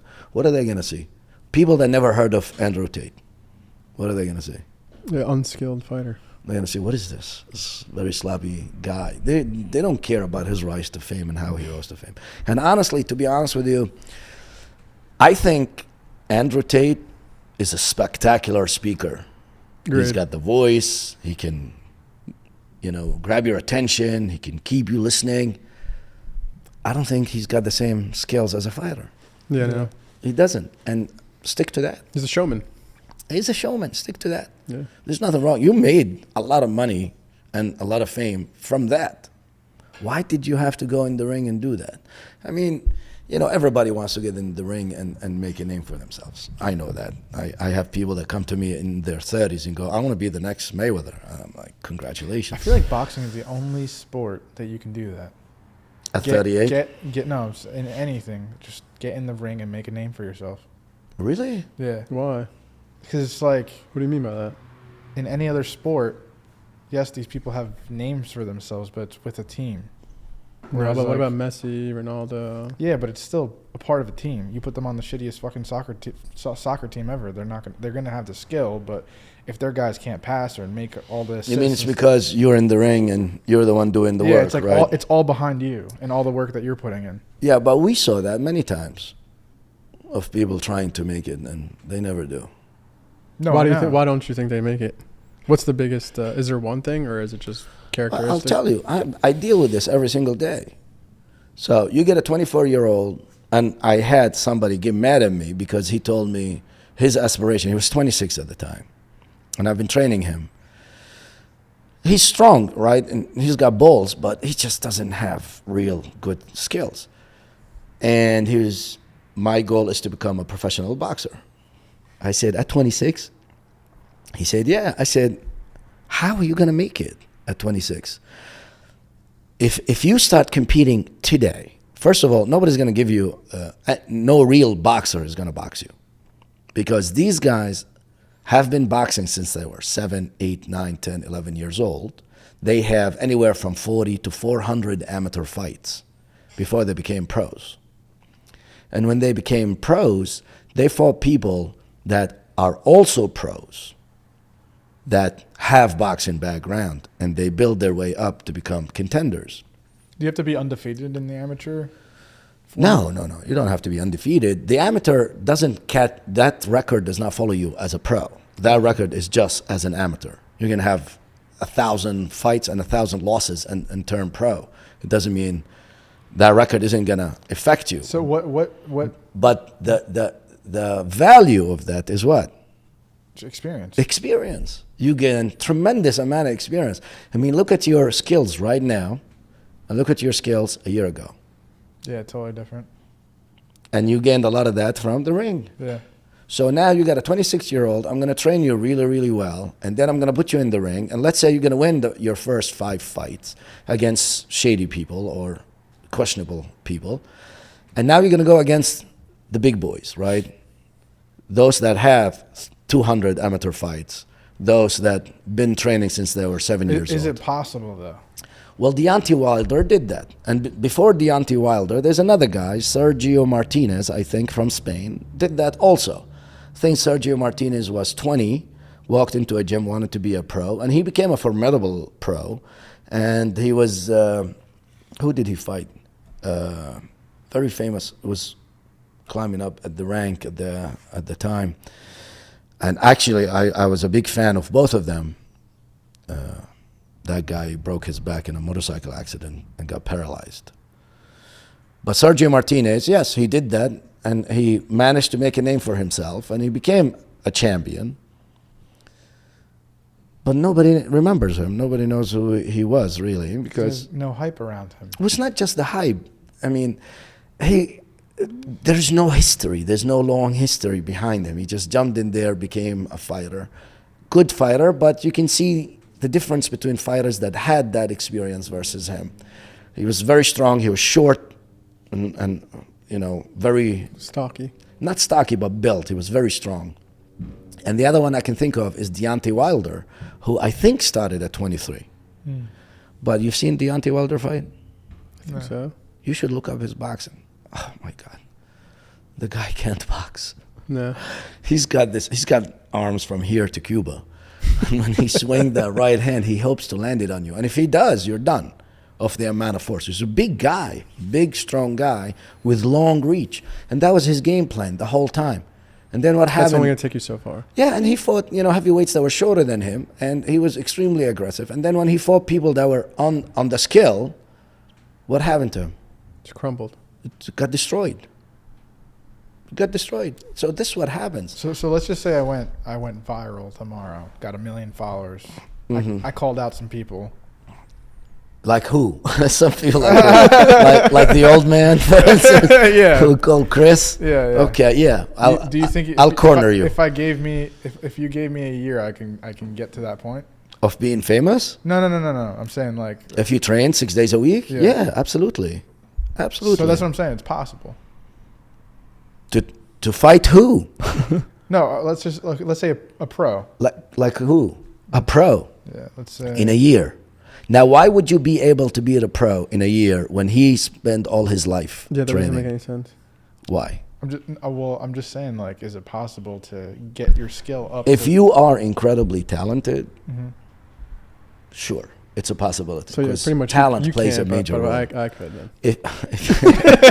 And good looks. Yeah, that's Right. a big factor. You can't. Talent alone is not enough. You have to be good looking.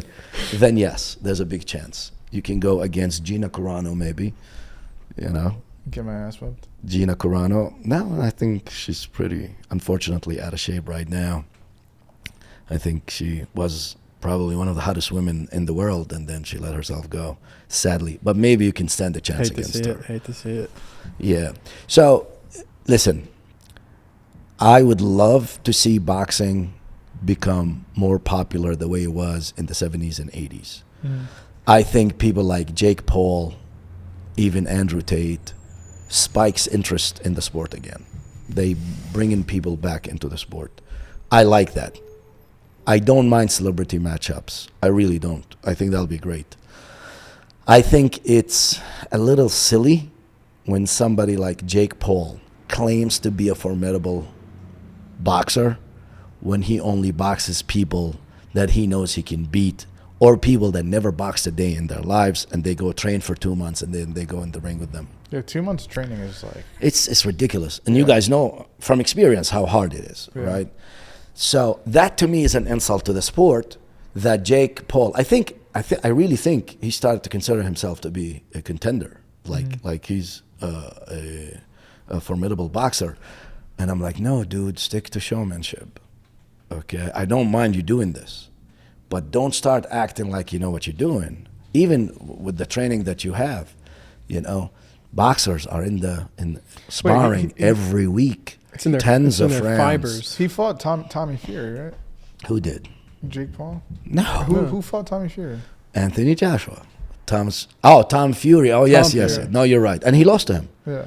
Did you see that fight? Yeah. So Tommy Fury, with all due respect, Tommy, was the shittiest boxer I ever seen. Yeah.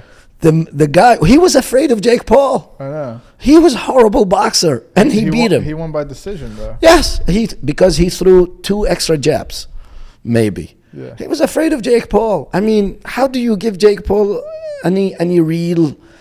And that was a point where Jake Paul's skill wasn't even what I saw in the ring with Anthony Joshua versus Tommy Fury is like you can see his skill definitely improved a lot. Okay. I'm not saying he's the best fighter ever. No, I didn't take it that way, but improved how? Just the way that he was throwing punches, the way that he was moving. More experienced, Yeah. I would say. Yeah. I wouldn't say more skilled. I would say more experienced. I'm sure he sparred a lot and had a lot of training. If you look at the Fury fight, he was like he was still throwing like this. Yeah, that was horrible. Hammering. Yeah. That was really insane. And he lost to him. Yeah. And by everybody's account. And the reason why he By a picked hair. Tommy Fury, yeah, by a hair. It was comical. And the reason why he picked Tommy Fury, because he knew there's a chance he can beat him. And as I said back then, so Jake Paul, when he finally decided to fight an actual boxer, even a shitty one, he lost to him. Yeah. It's crazy. So you're going to go against somebody formidable and you think you stand a chance? Why? For what reason? Again, remember what I said. if you're incredibly talented, I'll bet on you. But he's not talented. Athletically, he's not. Yeah. And you know, like, you're gonna go in the ring against somebody who's athletically talented and been doing this for the past 15 years and competing and knows pressure and knows how to dodge punches and counter punch and all of that, and think that you're gonna win because why? Because of Good looks. and views. It's not a luck game, you know. I really think it'll be cool if we can have a lot of these celebrity matchups. I really do. Even against real boxers, because we're always going to see the real boxers win. There's just no way around it. We'll see the real boxers always win. So who else is celebrity out there? Go ahead, get some beef with somebody. You know who I would like you to get beef with? Who? Right? Ben Shapiro. Do you think he'd fight you? No way. Okay, how about, what's that guy's name? Oh my God. Nick Fuentes? No. I kind of like Nick. No, but what's his name? He's from England. He's got weird. What is it? Trigonometry. He has his own show. Yeah, it's two of them. And he sounds like this. He's got a very ringy voice. He's got a weird name. I think he's originally Do you know Russian. who it is, Lance? Some of the UK dude? Yeah. The brothers? They're not brothers. He's a Christian. I can tell you his name if I read it. What is he? How old is he? What does he look like? I say he's late 30s, early 40s. Very, very popular conservative figure. Not sure. Yeah, I'd fight him. We'll put the name right here. Yeah, I'd fight him. I'd fight him. I really would. I don't know. I hate him so much. Who's a celebrity person that you can call out? Yeah, you should. You should, like, you know what? Why don't we do this? You want to do this? I'll be in your corner, either one of you. We pick on a celebrity, and we go look them up, and we just taunt them like Muhammad Ali did to Sonny Liston. Just for a year straight? Yeah, just go after them. Like, we and call the press. And you'll be my coach for that. I'll be in your corner, yes. I mean, depending on the celebrity, I might take the fight myself. So, but That'd be I'm sick. kidding. That'd be sick if it actually happened. It has to be somebody like I would freaking work my ass off. on the rise to fame, but not famous yet. Because somebody like Jake Paul would never take a fight. with Yeah, because somebody he's like probably us. so many other people are probably thinking the same thing. I don't think Jake Paul is going to fight anybody anymore Yeah, after that. for a very long time. Yeah. Well, he's what is it called? On leave till further notice right now. It's like everybody wanted to see him get destroyed like that. I don't think it was climactic enough because it took too long to happen. But everybody always wanted to see that moment, and we have it now. Yeah. It's on everybody's feed. Yeah. Everybody has that video. Why are you gonna watch Jake Paul again? That's you what you I saw was him saying lose. before. Yeah, why are you gonna Well, if he watch picks, him? well, if he picks the right person, then it's maybe. Like who? A woman? Yeah, I mean, that's probably next. That would be great. Yes. Who has eyes? He gets knocked out, but yeah, I don't know. If he fights a woman, that'll be great. I think what I would like to see now, I would like to see people that aren't your typical influencers. I would love that. People that just like, they're not into fighting sports or even training. I like to see them squaring off against each other. You're saying too unexperienced. Like Tucker Carlson versus that'd be Ben hilarious. Shapiro. I would offer my services free. Tucker, if you're watching, Or- at some point, my services free for your training. or like the Liver King is trying to get Joe Rogan. to fight him. The Liver King. He wants to fight Joe Rogan? Yeah, It sounds like Joe like a Rogan put a Mortal restraining Kombat order video on him. game. I'll put money on that. Sounds like a video game. Yeah. The pick Liver your King. character. Remember the Liver King? Yeah, of course. It's all natural, right? Raw liver. Do you remember that? Yeah. And then he just... Joe Rogan is a formidable fighter. I mean, Yeah, he's a he's fighter. got long history in jiu-jitsu and Muay Thai. He trained hard too. But yeah, who would we like to see? I don't want to see people that kind of in the fitness world fighting. I want to see people that not in the fitness world. We want to see funny makes fights. sense. Funny fights. And then they train for like 6 months. Yeah. And then see what they got. Some people from out of the That fighting sounds like a world. good show. in Wouldn't that be itself. something? That'd be very cool. You ever seen that fat dude? I think it was in Russia that fought 2 girls in the cage. No. You never seen him? No. this fat guy. I think he was hating on the girls, and they challenge him to a fight, and they go in the cage. He beats the shit out of them. Oh my god. And they tried. I tell you, they tried. The girls just kept on trying, but he just destroyed them. Only in Russia. Yeah. Or maybe we can bring bare knuckle fighting to America. Dude, fuck. I would never do that. Yeah. I saw one video where it connects right here and his face caves in. And his nose just collapses Oh inside. god. Yeah. I would. I mean, you don't even like I the saw that. blocking and everything is so different for that. Well, you don't have gloves on. There's no There's blocking really. And your hands are so much faster Yeah. than having gloves on, and they sneak in between your opponent's hands so much easier. That sounds so And bad. you can break your knuckles, your wrists, your thumbs. Is that I mean, you ille- could- is that illegal in the U.S.? I don't know. I No, don't know if think it's it legal. is. Is it not? I have no idea. Because Conor McGregor owns the bare knuckle fighting, right? No idea. I'm pretty sure. Yeah, you This know. the slapping and back and forth. How stupid is that? I So never got into dumb. that. It's Like, so it's so dumb. dumb. like what? I think people just wait to see Like, what somebody's the face. Who swell the up. hell like even like signs up for that?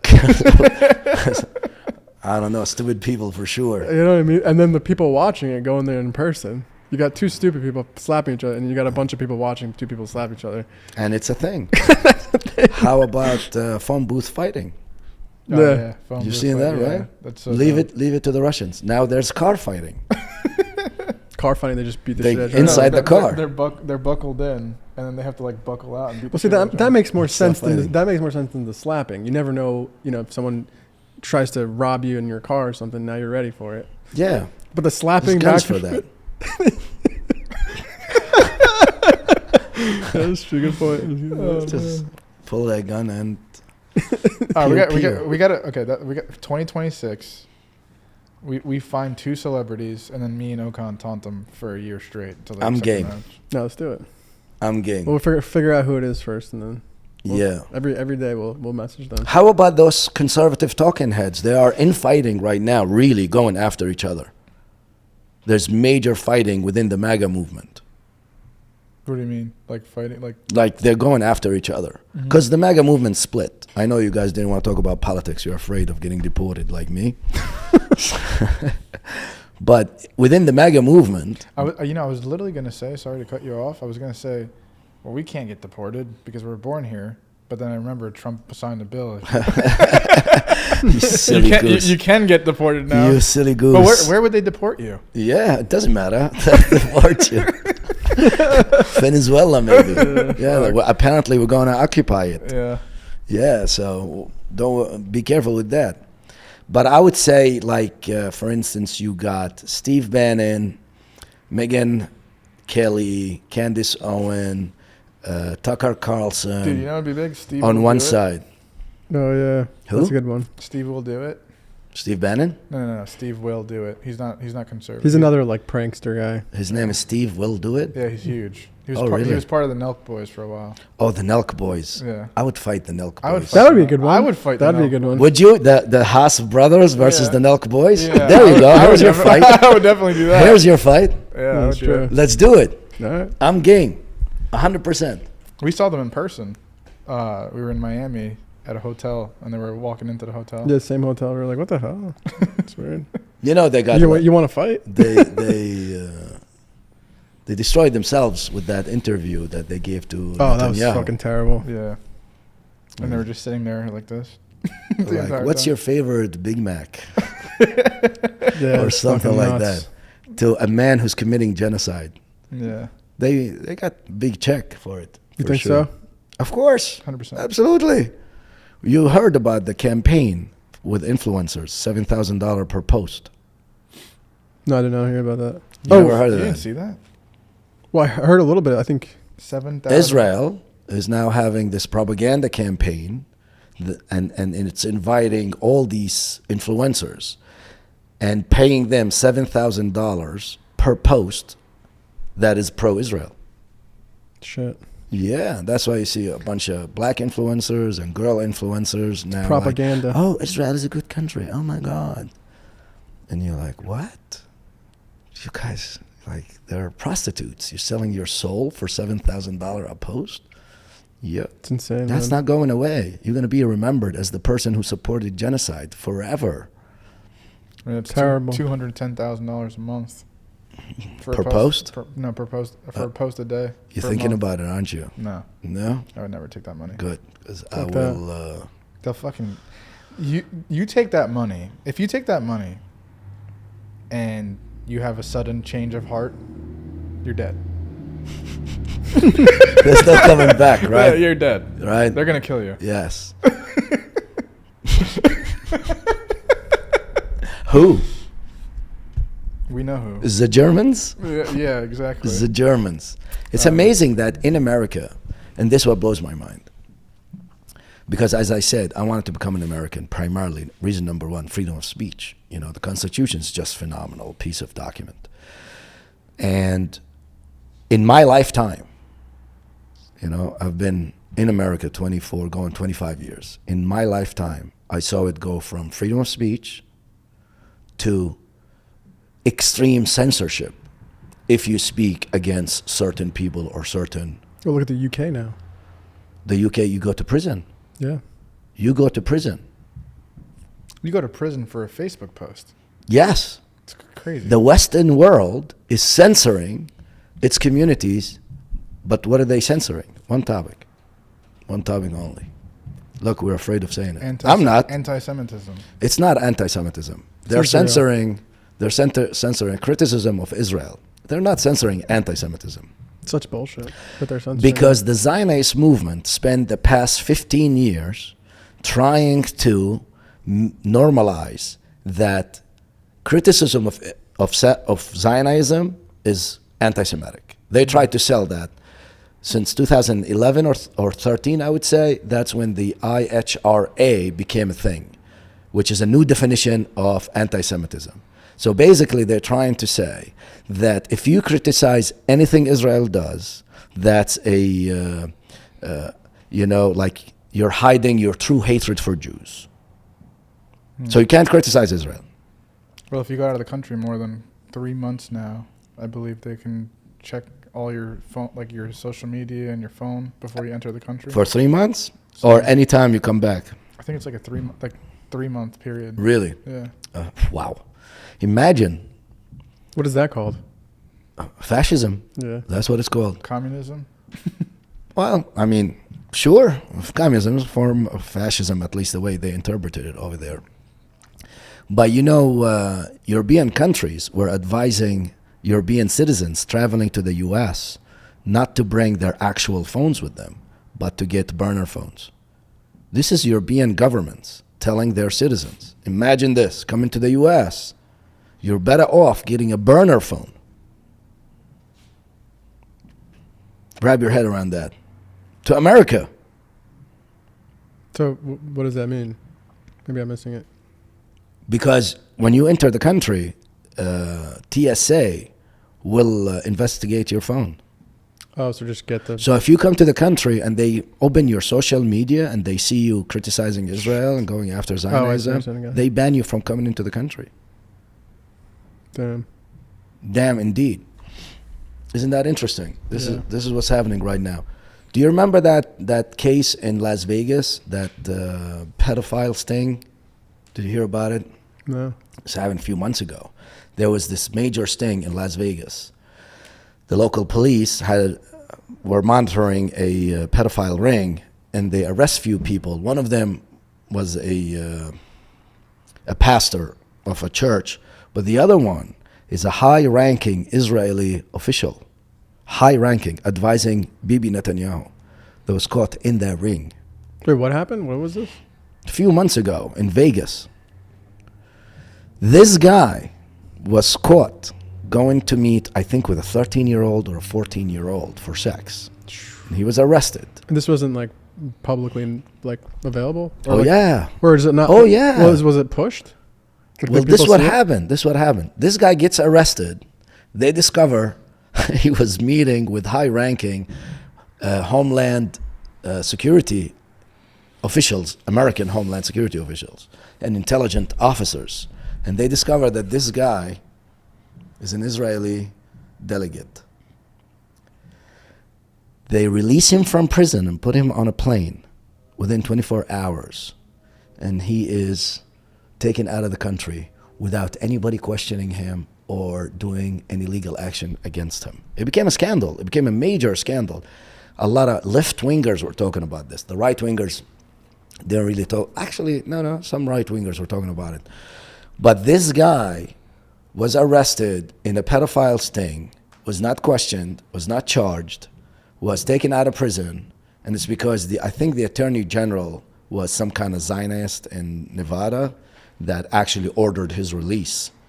And she's a big-time Trump person. I think she was appointed by Trump or something like that. And that's the end of it.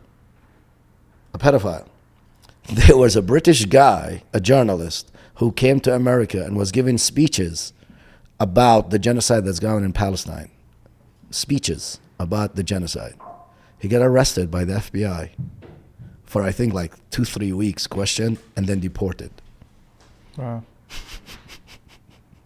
It's wild. Yeah. You want to fight who? Who do you want to fight? I'll fight that guy. I want to fight that guy too. So let's brainstorm about a crazy fight, and we can make it happen.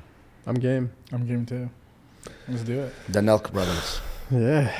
First the hospital. You want to text them? Say, hey, we have a great idea for, and it will be like 2 versus 2. We'll clip this video and we'll send it to their page. Yeah, but it's going to be 2 versus 2. You can do that? We'll make our own league, our own rules. Fuck it. I mean, it's not sanctioned. Well, that's WWE, you know. Or we could do 2 rings at the same time. No. 2 main fights. 2 brothers, or what we can do like a boxing / wrestling hybrid. Meaning what? Meaning one go in the ring and the other in the corner, and you can tap your brother in. It would have to be. I don't know if it could be the Nelk Boys, to be honest, though. Why not? It has to be somebody that's like full of themselves. Yeah, just have beef with them. I want to see them get beat. We're gonna brainstorm this. Yeah, we'll brainstorm it. I definitely want to make that happen. You want somebody with what? Like that has cockiness, Cockiness. ego. Well, that would be that guy that I can't think of his name. Look him up. What's his trajectory some weird way.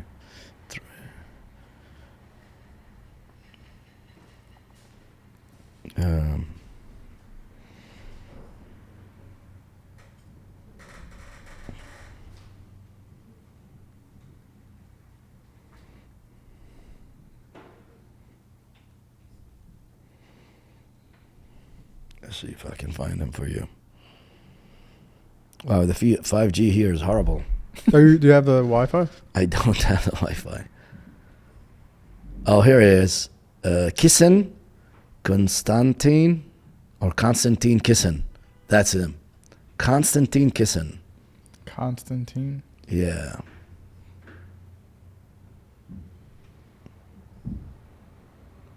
Pretty sure of that. How do you spell it? Konst, Konstantin. Or look up his last name, Kissen, Kisin. Konstantin Kissen. Constantine.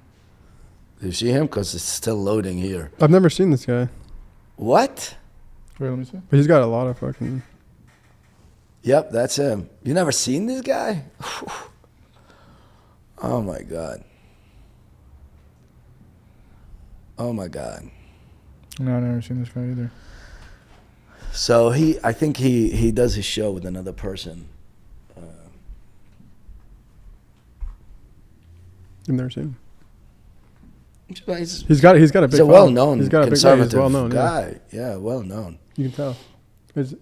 It's pretty much it's a lot of real, right?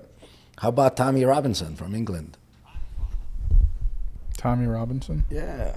I don't know if I want to fight political figures though. Who do you want to fight? It would have to be because they wouldn't pull too many views. Oh, they will. Are you kidding me? What's the other guy? Tommy what? Tommy Robinson.